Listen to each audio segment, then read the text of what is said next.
You want to support Roland Martin Unfiltered? Be sure to join our Bring the Funk fan club. Every dollar that you give to us supports our daily digital show. There's only one daily digital show out here that keeps it black and keep it real. As Roland Martin Unfiltered. Support the Roland Martin Unfiltered daily digital show by going to RolandMartinUnfiltered.com.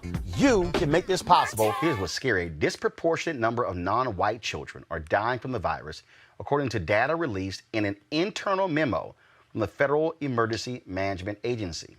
Nationwide, the number of COVID-19 cases among people under the age of 18 from March 1st to August 3rd were 40% Hispanic, 34% white, 40% Hispanic, 34% black, 19%, actually, of those numbers, again, I got 40% Hispanic, 34% white, 19% black. I think those numbers are reversed. We need to double check that. The ethnicity breakdown of those patients who died from the disease, okay, this is who died. Okay, so the first number were those who are under the age of 18 diagnosed. 40% Hispanic, 34% white, 19% black. Those diagnosed. Now, those who have died, 38% Hispanic, 34% black, 25% white. That means that among Hispanics, 40% diagnosed of the deaths, 38% Hispanic. Of those who got it, 34% were white, yet 25% died who were white. So that is, it was a drop. Black people, fewest number of black children diagnosed at 19%, 34% of black kids died. Joining me to talk about the crisis, Dr. Dan, first of all, Dan Fabui, a pediatric emergency medicine specialist in Maryland and an Obama administration biodefense appointee. Doc, glad to have you here, Dr. Fabui. This is, to look at these numbers and to see that white children, higher rate in terms of getting it, but the second highest rate who get it, but the lowest rate among those who die, and to see black children, the lowest number who diagnosed, but the second highest number who died. That is shocking.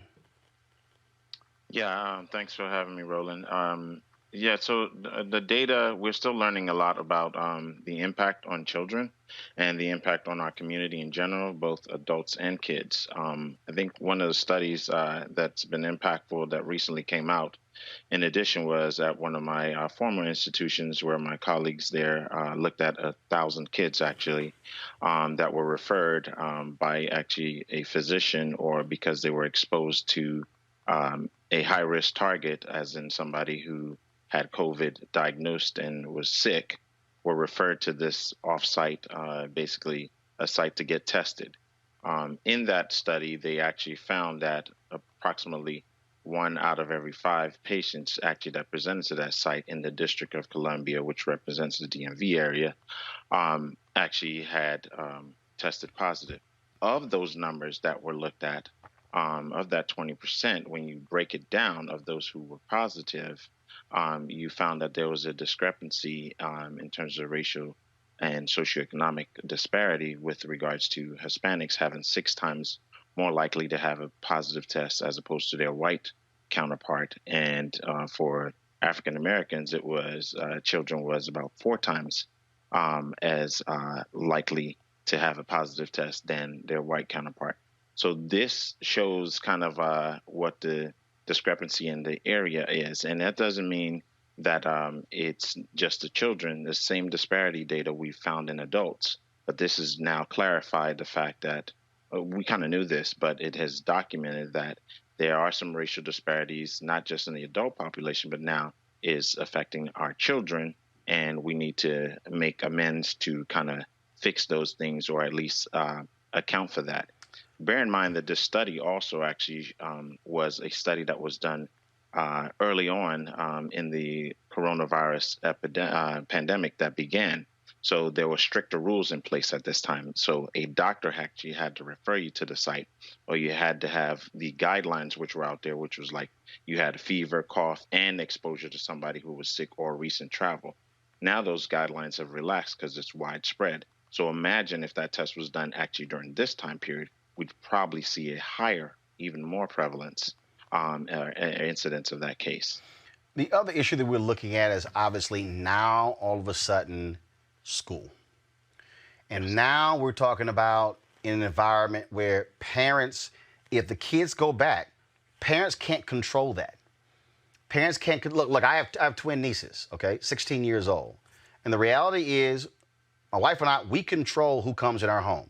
We control where they go. We control who they visit. We control everything about that. Once they leave our home and go back into the school, we can't control another kid wearing masks, whether they're washing, whether they actually practice social distancing. And now we got to completely trust that my nieces are going to say, hey, I need you to back up, social distance, whatever.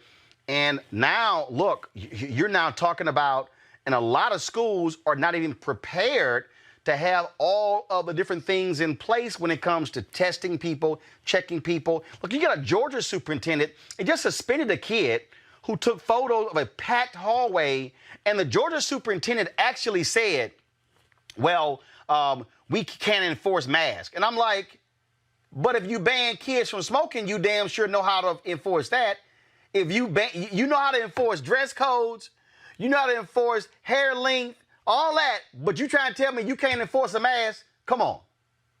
No, real talk. You hit the nail on the head. Those are real issues. All the schools really need to get their act together as best as they can. Now, there are some limitations. Let's just call a spade a spade. And we need to empower your audience and our community in general to be able to know how to make a decision. Am I actually sending my kids to school? I'm a father too. I have 3. And I think that some of the factors are, or that people can actually look at, are test positivity rate. You can look that up. It's very accessible. Johns Hopkins has a website.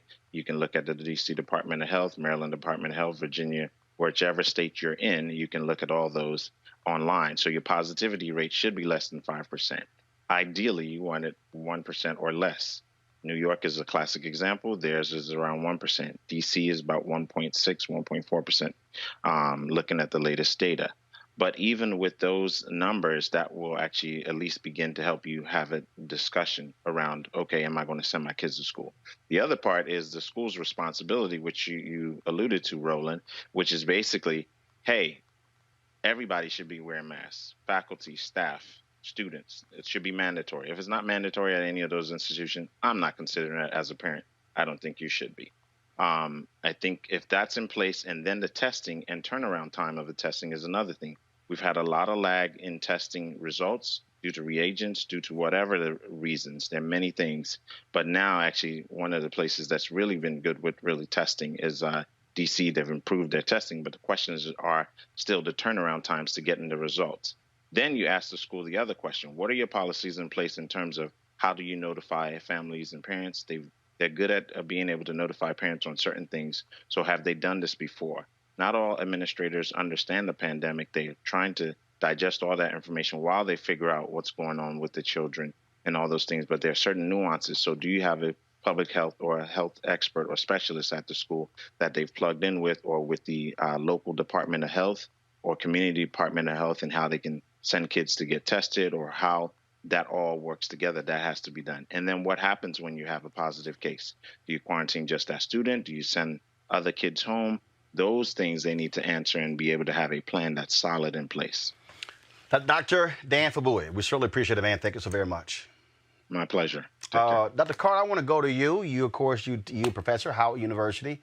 Howard's plan is sort of this augmented plan. They're not going completely online. Talk about that again, how y'all are having to deal with this. And obviously, you're dealing with college students, you're dealing with adults. It's just a whole different ballgame when you talk about elementary kids, junior high school, and high school.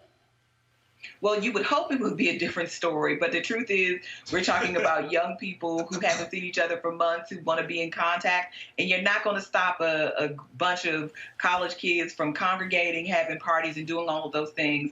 And I think Howard just came out today with their new plan, which is going to be virtual for undergraduate students and non-residential. And I think that's important. I mean, we all recognize that universities have a desire to get back to normalcy, but these are not normal times. And certainly we want to be able to provide students with the best education possible. I would encourage people to not think of online as some sort of less good variety of teaching. It's just a different modality.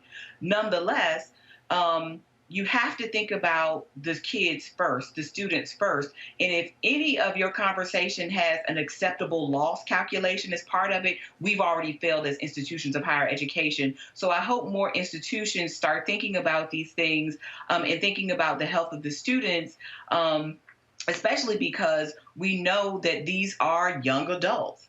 And as much as we want to police behavior, when we think about students with off-campus housing or even on an on-campus environment, we're not going to sit there and lock students away in their rooms and tell them they can't socialize or they can't go off campus and do whatever else they do. And I just think it's a really bad recipe for all the negative outcomes, because we know it only takes one student with a disease that's this highly infectious to make a whole campus community sick.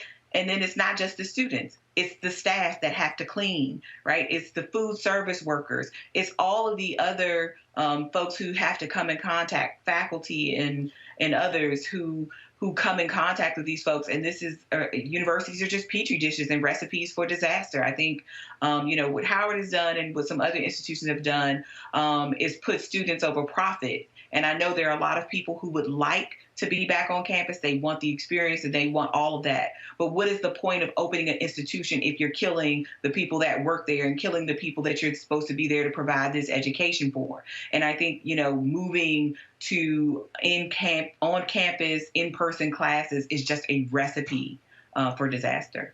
Look, this is a concern for every single parent, Derek, because look, you don't know. And again, if you talk about already inadequate resources compared from suburban districts to inner city school districts, you definitely about to see that right now when it comes to health. Absolutely. And, I sat a couple of weeks ago, I sat on the call for the school district for my son, because I wanted to find out what they were doing and all that kind of stuff.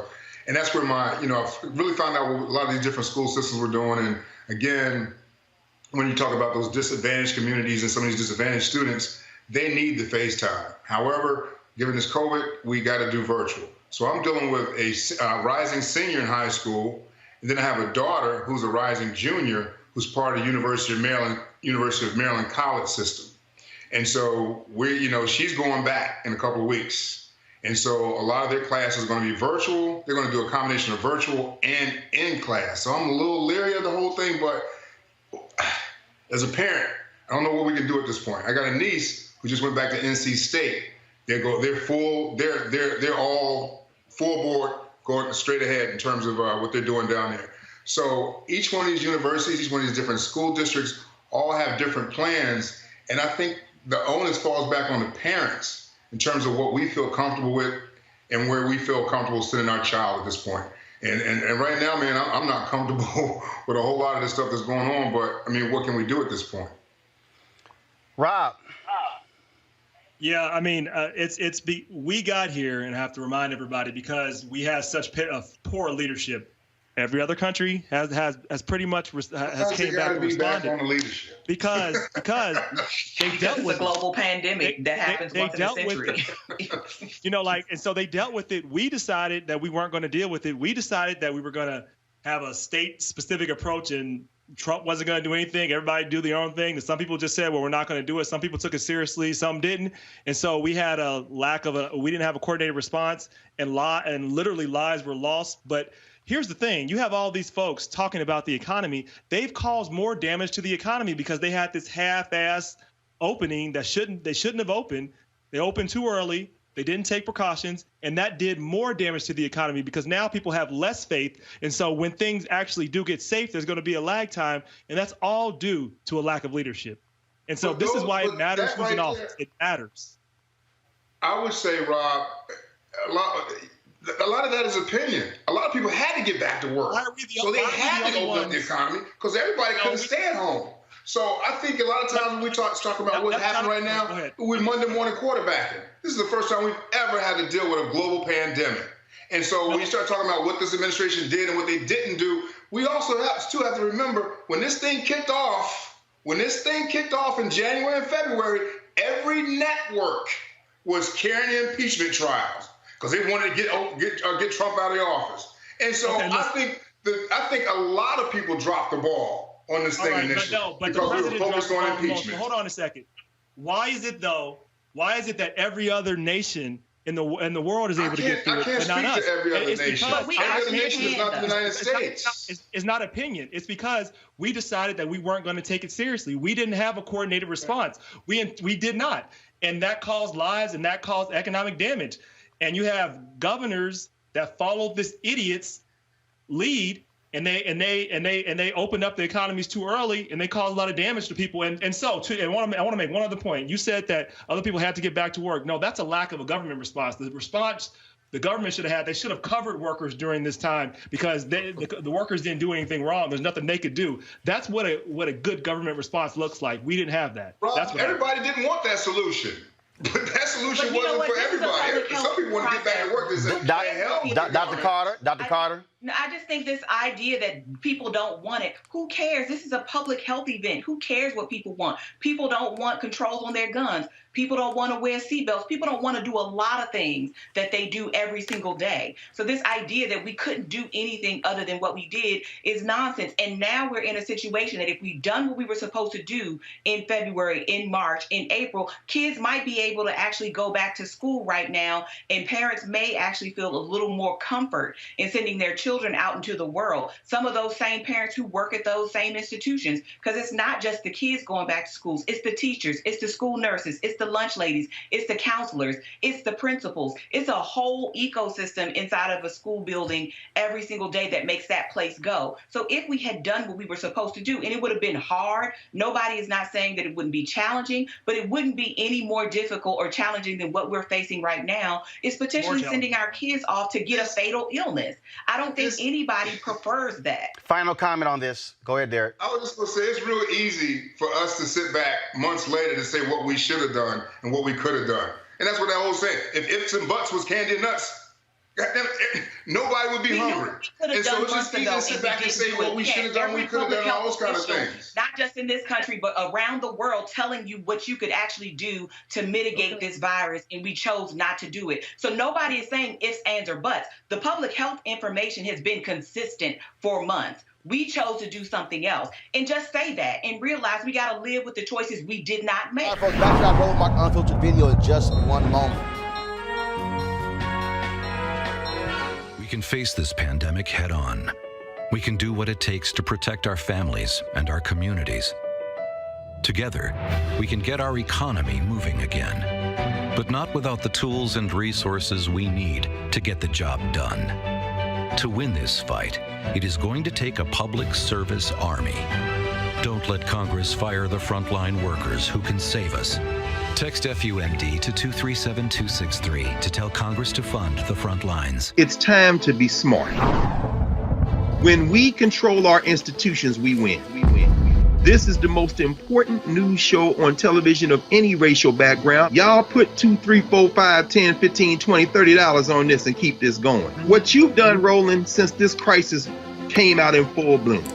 Anybody watching this, tell your friends. Go back and look at the last 2 weeks, especially of Roland Martin Unfiltered. I mean, hell, go back and look at the last 2 days. You've had sitting United States senators today, Klobuchar and Harris. Whatever you have that you can bring to Roland Martin Unfiltered to support it, please do, because this information may literally save your life. We're seeing, folks, are tremendous spikes all across the country. We are seeing states, South Carolina, Georgia, Florida, Texas, report record cases around this nation. We also hear that Dr. Anthony Fauci, for 2 months, hasn't had any conversation with Donald Trump, briefed him at all.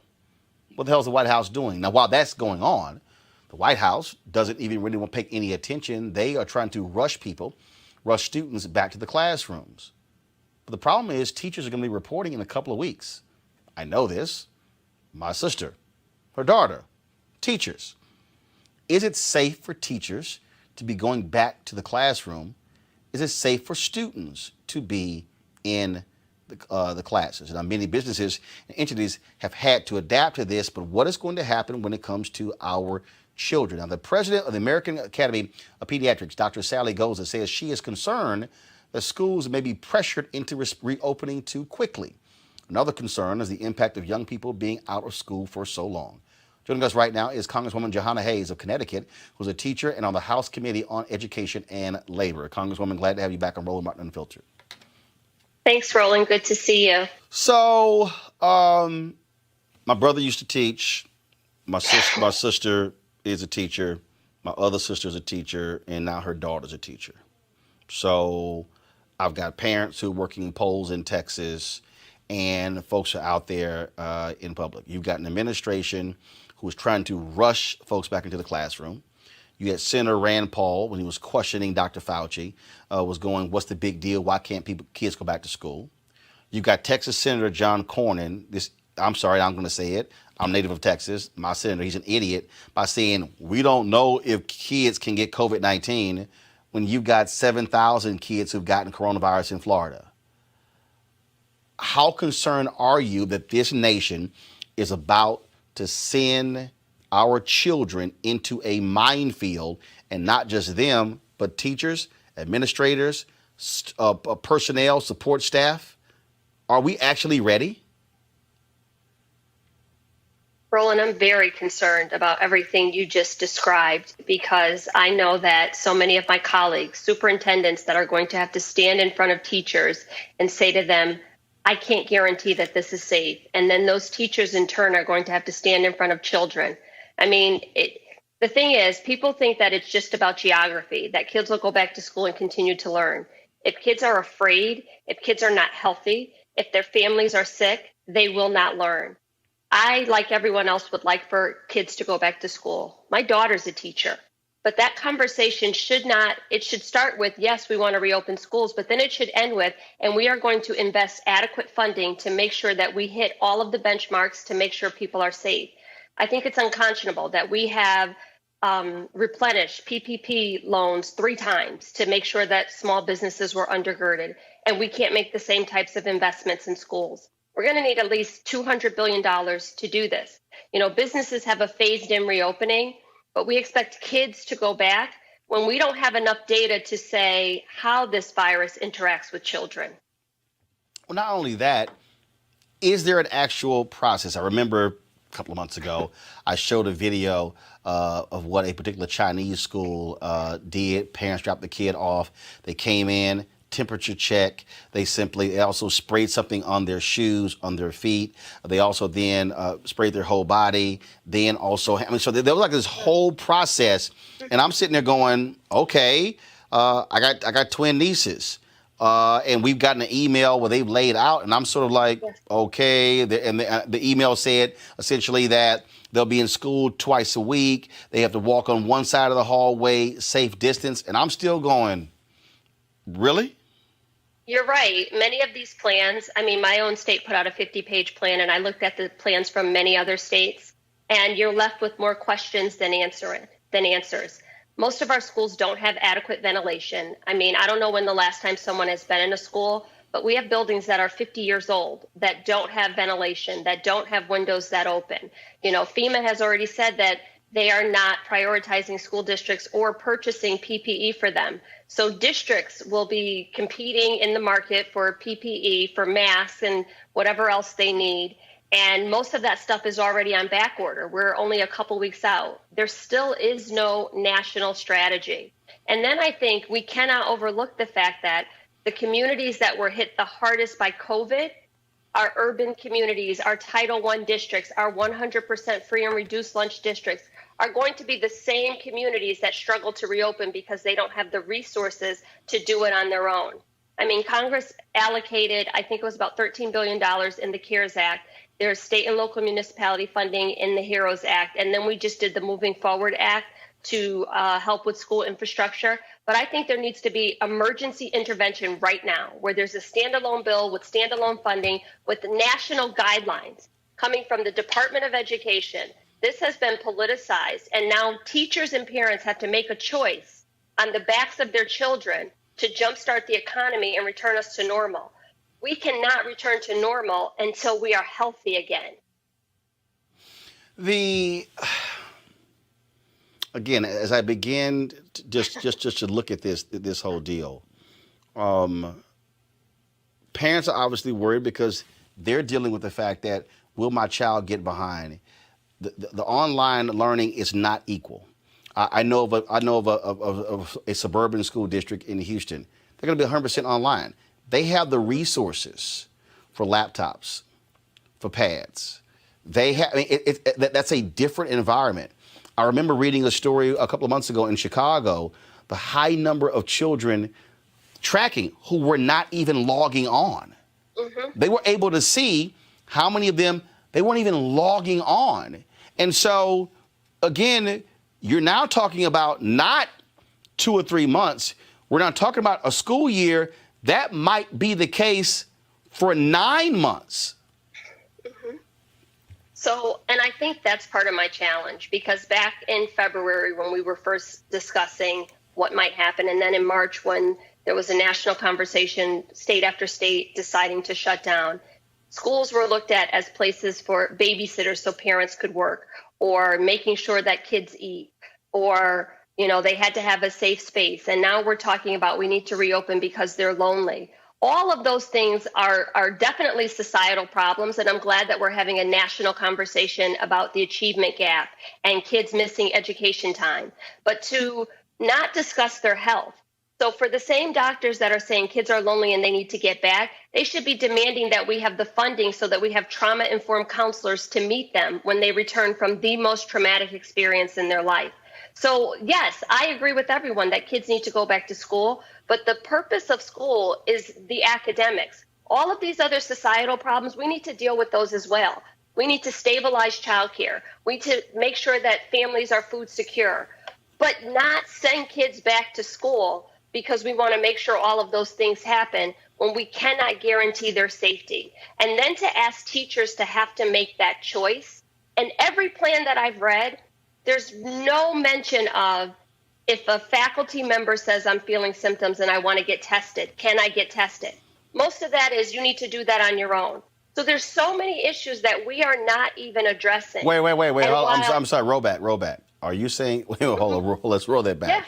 That if in the middle of teaching, if all of a sudden a teacher says, I'm not feeling well, they don't have protocols in place to test the teacher on site? Right.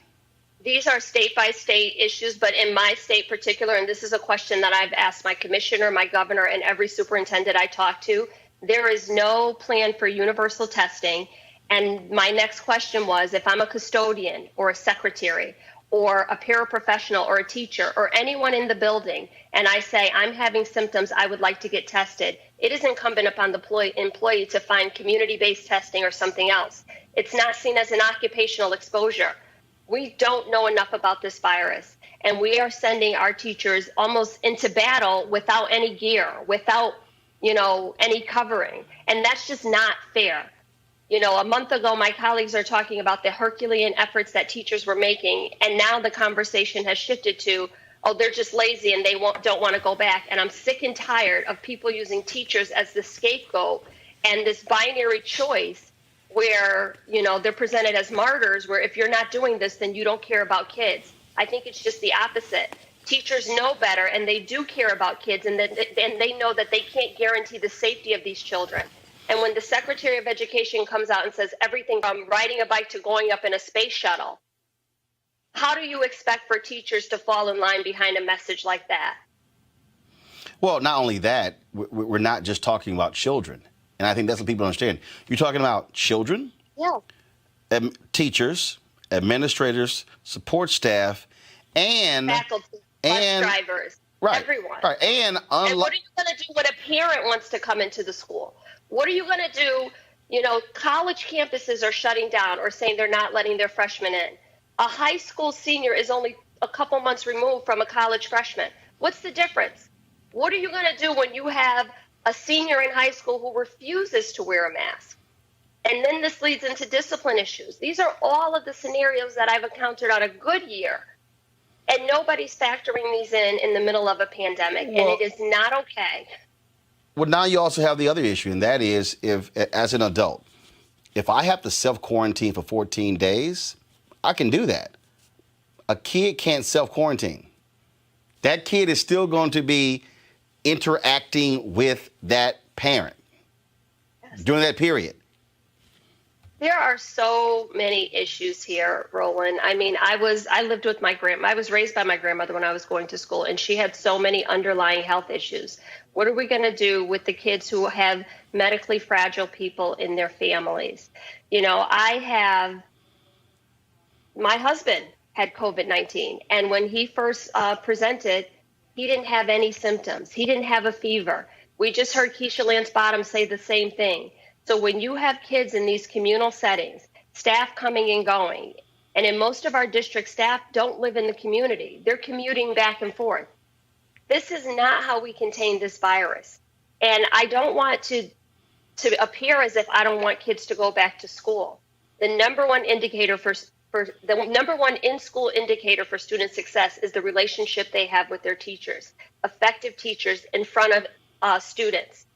But to do that when we can't guarantee their safety, just to return to normal and jumpstart the economy, and now as a part of a political game that's being played, Roland, in the worst possible scenario, I don't want to be sitting here with you in 6 months having this conversation saying we made a mistake. We moved too fast. And when it comes to our children, we should spare no expense. We should not, take any chances and use them as an experiment. All right. Congresswoman Jahana Hayes, we certainly appreciate it. Thanks a lot. Thank you, Roland. All right, folks. Let's go to my panel here. I want to talk to them. Rob Richardson, host Disruption Now podcast, and also Amisha Cross, political analyst and Democratic strategist. Rob, this is serious in that we are seeing, again, Texas and Florida, where these numbers are just really, really increasing. I really think we've got to understand what's about to happen. I mean, this is scary for a lot of people. Yeah, well, we have to actually pay attention to data, which a lot of these politicians and people in power don't like data. If you look at other nations, we are exceptional now. We're not exceptional in the way we want to be, but we're exceptional in the fact that we can't get this under control because we just don't want to follow data. We want to follow whatever this idiot in the White House is saying. So you have people doing stupid things and just rebelling against social distancing, rebelling against putting on a mask, rebelling against things that work. Science works. So right now you are seeing that happening. So this is not surprising. And my hope is that we actually get some control and people realize that we have to take steps. We're not through this. And in fact, it's getting much worse because we didn't do the things we need to do on the front end. Amisha. I absolutely agree with what Rob just said. We are right now a ship without a captain. We are a leaderless nation. And for all intents and purposes, we've watched our COVID-19 response fall apart because of it. Not only did this president ignore the fact that COVID-19 was a threat, he thought it could be contained to China. He also, instead of giving any authorization or any real leadership from the White House, he decided to leave things up to the states. And not because he had great faith in the states, but because he didn't want any blowback on himself. And even when he told the states that it was up to them to decide when they would be ready to reopen and what their next steps would be, he took to Twitter to call out states who decided that they were going to actually follow CDC guidelines and enforce social distancing, require masks. This has been a president from day one who has decided to go against and not believe in science. And now we're seeing the fruits of that ignorance. We're seeing the fruits of that illegitimacy, and our nation is suffering because of it. And the world is watching us. This is the first time in America's history where we've seen countries in Europe, we've seen countries in multiple places decide that they don't even want Americans to travel there. That is not something that we do as America. That's not something we've seen. And this is President Trump's legacy, someone who doesn't know what he's doing and is basically taking this country in the wrong direction. And I'm afraid that, leading into 2020 in the election, we're going to see a lot more devastating things come out of COVID-19, especially as we walk into the fall months where the flu season is going to tick up and we're going to be battling two things at once. Michael, go ahead. No, I'll just say very quickly, this has also been, COVID-19 has been less of a disruptor. It's been a disruptor in the short term, and it's accelerated long-term trends. So when you talk about, just like the Congresswoman talked about, when you talk about access to broadband, which we always needed and communities didn't have, now that we don't have that, it's accelerating the inequalities that we already see. The fact that we don't have universal pre-K, other nations have that. That's another reason why they were able to handle this. And you look at our healthcare system, it's a for-profit system that incentivizes not actually giving people access to healthcare. These things are now crippling us and really preventing us from being able to respond. So all of these things are really affecting this in a really serious way. So it's going to be a long road. Michael Brown, former vice chair of DNC Finance Committee. The reason I think this is so different is that when we talk about businesses shutting down, we're dealing with adults who can make independent decisions when it comes to self-quarantine, when it comes to how careful they are. Look, I don't have biological children, but my wife and I have raised 6 of my nieces from a year and a half all the way up to being in their 20s. We got twin nieces right now who are 16. I'm sorry, they don't think the same way as adults, how decisions are made. And I'm sitting here going, okay, I'm very leery of sending them into a school situation because I'm not sure how other children will be dealing with social distancing, things along those lines. I know what I can control here in my workspace. I don't necessarily have the same thing when talk about my nieces. Well, I have 3 sons, and 2 of which are in college, and I just can't imagine how I have no faith in them that they will say social distance on campus. How are we expecting 5, 6, 7, 8, 9, 10, 12-year-old young people there is no way they're going to be able to do this properly without obviously some consequences. We hope it doesn't happen, but the question is, it could. And then what's concerning, Roland, and you and I have talked about this, I know everything, whether it's a disease, whether it's a tax cut, it's all political. And frankly, I'm not sure the Senate was in play before COVID-19 hit. This president, 45, has messed us up so much that I think he's put the Senate in play. More than in play, I think actually the Senate not just flips, but flips significantly by possibly 5 or 6 seats. Because Arizona's gone, you forget that. Cory Gardner's finished. And so Willis is probably finished. So I just don't know how you keep the Senate. And because these enablers have let him deal with this disease and this crisis the way he has, he's hurt them too. Well, I certainly get the whole politics of it. I think, again, what you're dealing right now is fear.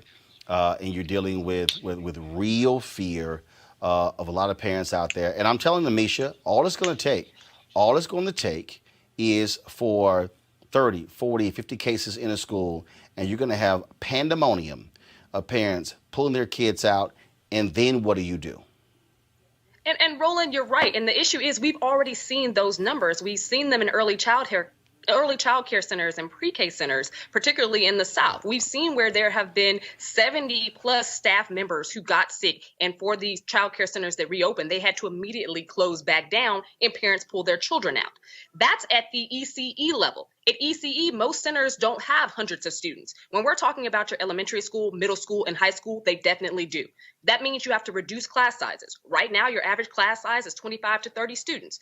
CDC guidelines tell us 15 or less. So that means you have to have space in your school building that accommodates that. It means you have to split up your teachers. It means you have to stagger schedules. It means that you have to be concerned about the paraprofessionals, the teachers who may themselves already be more vulnerable. It means the cafeteria workers, where are these kids going to eat? Because no longer can we house them in a cafeteria room eating at the same time for lunch. What do you do when you can't have them on buses together? How are we going to make this work? And school districts and teachers have been grappling with this for months. And I get it, as you spoke earlier, that the online learning, that the distance learning hasn't necessarily been working well. But I would posit, and teachers do as well, that sending kids back before we have something in place that actually makes sense, before we have those structures in place and the designs necessary, according to CDC recommendations, would result in a complete failure. A lot of teachers, paraprofessionals, parents, grandparents, and other people getting sick. And we know what that is going to look like. So I think that it's just extremely detrimental and extremely idiotic for the president to be pushing something like this, and to also have the support of many Republican governors who they were willing to risk our grandparents a few months ago, and today they're willing to risk the kids, the parents, the teachers, and everybody else. But what you're dealing with here that really is a fundamental problem. This is where failure of leadership comes in. Absolutely. This is where, Rob, having an administration, there is no way in the world a Dr. Anthony Fauci should give an interview and say he hasn't briefed the president in 2 months. That can happen. You can't have somebody sitting in the Oval Office contradicting the Centers for Disease Control and their rules when it comes to opening schools. You can't. This is an absolute travesty of what we're witnessing, of epic proportions, of an administration that is grossly unprepared and who doesn't care about the people. Doesn't care, grossly unprepared, and doesn't care. Doesn't care at all, doesn't care about the consequences, because leadership, people follow what the leader do, no matter what. People say that they're independent. If you look at what they do, people are following in line. Many Republicans, many of his followers, and they are resisting, and it's causing people's lives. It's causing their lives, it's causing other lives, and it's causing the economy to go backwards. It's not going to help them. It's not going to help them get reelected. I would just say this. I think Michael talked about earlier, not necessarily having faith in some younger kids to not socially distance. I don't have faith in a lot of the American people. They're showing that they don't want to do it. Like we're watching that. We have at least 30% of the American people that are just going to say, I don't care. And what we know is they're going to carry it on, and we're going to continue this process. And kids are carriers. They may be less prone to getting sick from COVID-19, but they're not less prone to being carriers and getting their grandmother sick and getting other people sick. So are we just saying, or getting administrators sick, as Amisha and you, Roland, pointed out? So are we just saying those people don't matter anymore? This has gone away? I mean, I just don't understand any of it. I really don't. Michael. It's so problematic when you have, and everything comes back to a leader. Now, Mayor Bottoms just announced she's probably going to roll back where they are in Atlanta, because forget school. They're not even thinking about that. They just know that their communities are not safe and not ready. Obviously, the red state leaders or red state mayors of states and cities are trying to make sure this guy gets reelected. They don't care about their constituents. They don't care that more than 133,000 people have died, and that's just what's on record. Is probably more. So without, and I know everyone's mentioned it, without the proper leadership, I don't even know why, and I'm being a little facetious, but I don't even know why the media covers 45 anymore. He's irrelevant, because all he's doing is talking to about 25, maybe 26% of the people in America. The rest aren't even listening to him anyway. So I don't know why we're following him either. Amisha, again, I just think that what we're dealing with right now, we're dealing with a group of people who frankly don't give a damn. I think you're seeing the result of that in polling numbers. And I'll say this here, and the Lincoln Project has said this as well. Every single Republican senator who has allowed this nonsense to go on should lose their job in November. Every one. I have absolutely, John Cornyn, you need to go. Arizona, Maine, North Carolina, Georgia, Colorado, Montana, these people have allowed this to go on. No hearings, no challenges. No, it's like, oh, no, we're scared. Whatever Trump wants to do, we're fine with it. People are dying, and these people are playing games, and we've lost 133,000 people. I agree with you 100%, Roland. My fear, though, is that there is a considerable percentage of the American population that does not. There are people who consistently don't want to wear masks, refuse to social distance. I have absolutely no problem with what this president is saying, irrelevant to the actual numbers that we're seeing of COVID-19 cases tick up.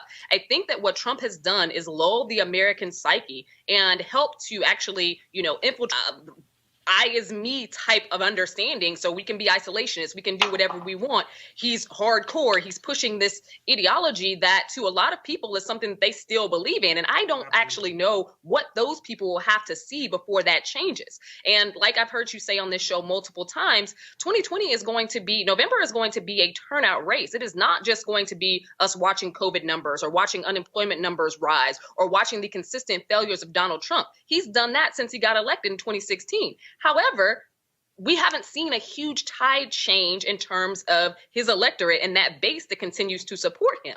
So I don't necessarily think that these numbers are going to move them. What I do think will, and holds the possibility of doing so, is if there was a heightened risk with opening these schools, because people don't naturally want to risk their kids. They also don't really want to risk their grandparents. But I think that what we're seeing right now is a nation that has been lulled to idiocracy because of the man who happens to be in the White House. And I don't think that that changes anytime too soon, irrespective to the COVID numbers that we're seeing. Yeah, bottom line like is to hope that our America looks different, but that's a hard sell. These nuts are going to continue yelling and screaming about masks. It's going to continue. All right, folks, back to our Roland Martin Unfiltered video in just one moment.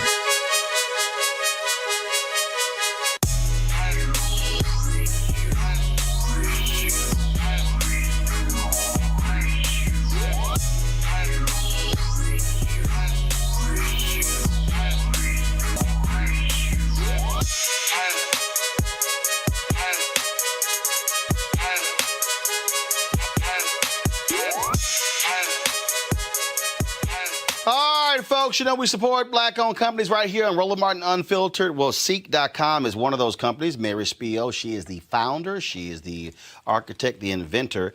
These two products here, these are virtual VR headset where you can pop your phone right in. You can watch a 360-degree video right from your phone with this particular headset. You can also go to their website, Ceek.com, and look at the programming that they have that's also virtual reality. They also have these great headphones right here, folks. Allows you to listen to music. If you're a gamer, you can also do that. 360-degree headphones, 4D. Trust me, you don't want to miss it. All you got to do is simply go to and use this promo code. If you want to get either one of those items, go to promo code is right there. RMVIP2020. RMVIP2020. Pop that in. Will allow you to be able to get the products. That's how you can support them and how you can support Roland Martin Unfiltered. And so again, Ceek.com, Ceek.com. It's time to be smart. When we control our institutions, we win. This is the most important news show on television of any racial background. Y'all put $2, $3, $4, $5, $10, $15, $20, $30 on this and keep this going. What you've done, Roland, since this crisis came out in full bloom.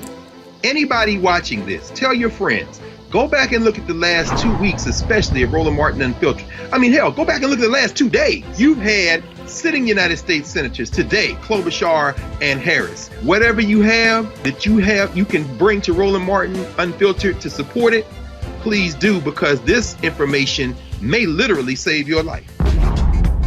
Watch Roland Martin Unfiltered daily at 6 p.m. Eastern on YouTube, Facebook, or Periscope, or go to RolandMartinUnfiltered.com.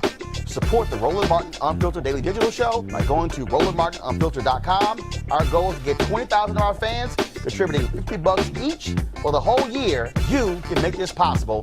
RolandMartinUnfiltered.com.